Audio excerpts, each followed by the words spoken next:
Welcome back to Giant Monster Games. I'm Adrian, and today we are doing a deck called Blasting Zombies, which is a mono black zombies deck. You guys have been requesting it for a while, and I've finally got around to actually making it. But before we actually get into the video, don't forget to comment on this video on what decks you'd like to see me work on, and subscribe to Giant Monster Games if you want to see more videos just like this one. Okay, let's get into it, starting out with our creatures. The first card we have is 2 copies of Cryptbreaker. Now, this is a super good card for us because it is a 1-drop, so it's a 1/1 for 1, but it has 2 extremely relevant abilities that we are interested in. The first one is the second one on the card, is tap 3 untap zombies, we control, draw a card, lose a life. So we can actually use this as a little bit of a draw mechanic, especially once we get to the late game and we're looking for finishers. And secondly, we can actually pay 2 mana, tap it, discard a card, and then put a 2/2 zombie token onto the battlefield. Now, this is super relevant because we have lots of cards that we are more than happy to pitch into our graveyards. Specifically, 4 copies of Gravecrawler, 4 copies of Rotting Rats, and 4 copies of Reassembling Skeleton. Yes, I know Reassembling Skeleton technically isn't a zombie, but it has extremely good graveyard recursion, which is why we have it in the deck. Now, as you can see, all 3 of these cards can be cast out of our graveyards, so if we have to get rid of them, or we have to chump block with them, going to the graveyard is not the end of the world for us, because we're just going to bring them back, and they're going to keep coming back again and again and again. Gravecrawler does have a little bit of a stipulation where we have to have a zombie in play, but we are a zombies deck, so this isn't really a problem. And Reassembling Skeletons does come into play tapped, which is not that bad because Reassembling Skeletons isn't actually casting it out of our graveyard, it's actually returning it from our graveyard to play. So on our opponent's turn, we can actually just hold up mana if we need to keep a removal spell in case they're going to do something silly, and then on their end step we can just bring back Reassembling Skeletons if we don't actually need that mana. And Rotting Rats enter the battlefield trigger is actually not that bad for us because, again, we have lots of cards that we can easily pitch to our graveyard, so it's more painful for our opponent than it is for us majority of the time. Now you're probably thinking, what other synergies can we be getting out of this graveyard action we have going on? Well, we have 3 copies of Nantuko Husk and 4 copies of Zulaport Cutthroat. So Nantuko Husk is giving us a sack engine if we need to sack off some zombies. Also, if it becomes unblocked, which is super dangerous for our opponent, it's going to be potentially a giant creature because we can just sacrifice a whole bunch of stuff on our table and then make a giant Nantuko Husk. Zulaport Cutthroat, on the other hand, is whenever a creature dies, our opponent loses a life and we gain a life. So we're going to get a little bit of value whenever one of our creatures dies, which is really funny for us, because usually you would assume that a zombie deck is actually just going to go wide and try and attack with creatures, but we do have an alternate way around, which means cards like Ensnaring Bridge don't become as big a problem for us. The next card we have is 4 copies of Diregraf Colossus. Now, just because I said our deck doesn't need to go wide to win, doesn't mean it's not going to go wide to win. So Diregraf Colossus comes into play, it gets a +1/+1 counter for each zombie in our graveyard, which potentially could be quite a bit. We do have a lot of pitch effects, so we are putting a bunch of stuff into our graveyard. Also, whenever we cast a zombie spell, which, as you can see, we have lots of zombies, we are going to put a 2/2 zombie token into play. So this guy is going to let us go super wide really quickly if our opponent doesn't deal with him, because every card we play, or every card we're playing out of our graveyard in a lot of cases, is going to make our board state even bigger, which is awesome. And the last creature we have is 3 copies of Lord of the Accursed. Now, as you might guess from the name, it is a Lord, which makes all of our zombies get +1/+1, and its activated ability is quite relevant for us, so it's pay a black and a generic mana, tap it, all zombies gain menace until end of turn, which means when we go wide, it's going to be extremely hard for our opponent to block everything, because menace means we can't be blocked by less than 2 creatures per creature. That is a really hard way of saying it, but you know what I'm talking about. You can look up Menace and see what it actually does if you aren't completely familiar with it. I'm assuming most of you are. So this is going to allow us to go wide and kill our opponent without any real problems. And that is our last creature, so let's talk about artifacts, because we have a couple artifacts in this deck that are super interesting. Starting out with 3 copies of Blasting Station. Now, this is why this deck is called Blasting Zombies, because Blasting Station allows us to tap, sack a creature, deal 1 damage to target creature or player. So that is amazing because we don't need to actually swing into our opponent to win. So things like Ensnaring Bridge or Ghostly Prison, or a lot of things that actually deal with wide decks, doesn't actually affect us very well.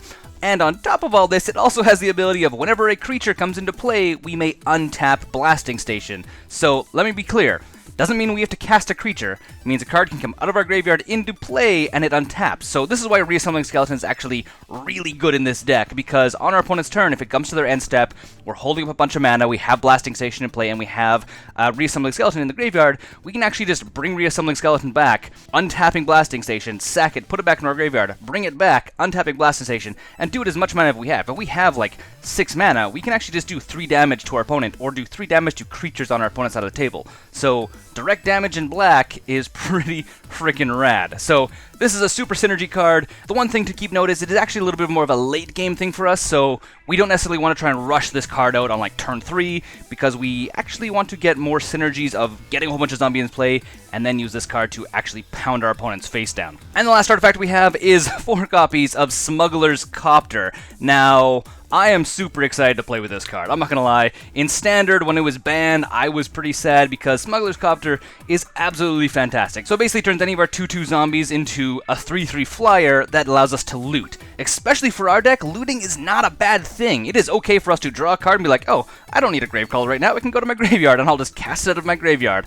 That is absolutely fantastic. So Smugglers Copter puts in some serious work into this deck by filling up our graveyard, getting us cards we actually need so we can draw into more relevant stuff, and also 3/3 flying. That's amazing. That's so good. Okay, I'm gonna stop gushing about Smugglers Copter because I absolutely love this card. And we're gonna talk about our instance package, which is actually only 4 copies of Victim of the Night, which is destroy target non-vampire, non-werewolf, or non-zombie creature. Obviously, we're not gonna destroy any of our own stuff with it because, well, we can't for the most part, but again, that doesn't really seem super relevant. I'm not even sure why I'm talking about it, to be quite honest. Okay, let's talk about our lands quickly, because our lands aren't super special. It is just 21 swamps, which is, that's all I have to say. 21 swamps. Okay, let's talk about our sideboard really quickly before we wrap up this video and move into upgrade. So sideboard, we have 4 copies of Duress, which is going to help us deal with things like Ensnaring Bridge or deal with stuff that we don't really want to deal with in our opponent's hand. 2 copies of Go for the Throat, so if we are running up against decks that are running stuff like Gurmag Angler, specifically looking at Death Shadow right now,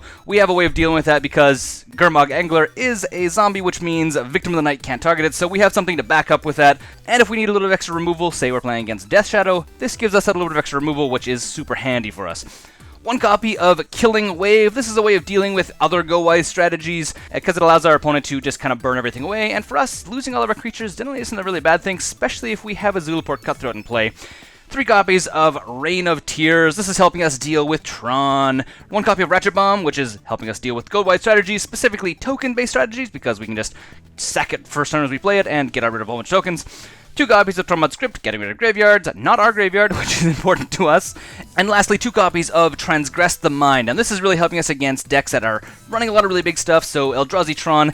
And it also helps us get Ensnaring Bridge out of their hand and exile it, because one big thing about Lantern Control is they have a ton of stuff to get stuff out of their graveyard back into their hand or back into play, a lot of artifact recursion stuff, because they need to get those things to win the game. So we need to actually remove it entirely, not just put it in their graveyard where they'll just take a turn and get it back. So this is what's going to be doing it for us.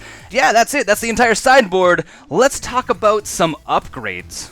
The first and easiest upgrade can be replacing Zulaport Cutthroat with Blood Artist. Blood Artist is just strictly better because it also triggers whenever a creature your opponent controls dies, so you're just getting extra value. The next card is Bloodghast. This is just a generally better card for recursion because it comes out of the graveyard for free whenever you play a land, which is super awesome. So this can be replacing Rotting Rats or even some of your skeletons. The next card we have is Relentless Dead. Now this is a fantastic card, and I would highly recommend this being one of your first upgrades because it is such a synergistic piece in this deck, because whenever he dies, we can just pay a black, put it back in our hand, or we can also pay X, we can actually do both of these, and pay X and put any zombie from our graveyard into play, which is crazy awesome if you ask me, because we're just getting synergy whenever he dies. It is really strong, especially late game. He becomes an impossible piece to play around for most of our opponents. And lastly, we have Geralf's Messenger and Grey Merchant of Asphodel. So these cards, again, are zombies, so they're fitting into our theme. Geralf's Messenger, when it comes into play, our opponent loses 2 life, and it has Undying, so when we sacrifice it off to one of our many things, it's going to go to our graveyard and then come back for free, re-triggering.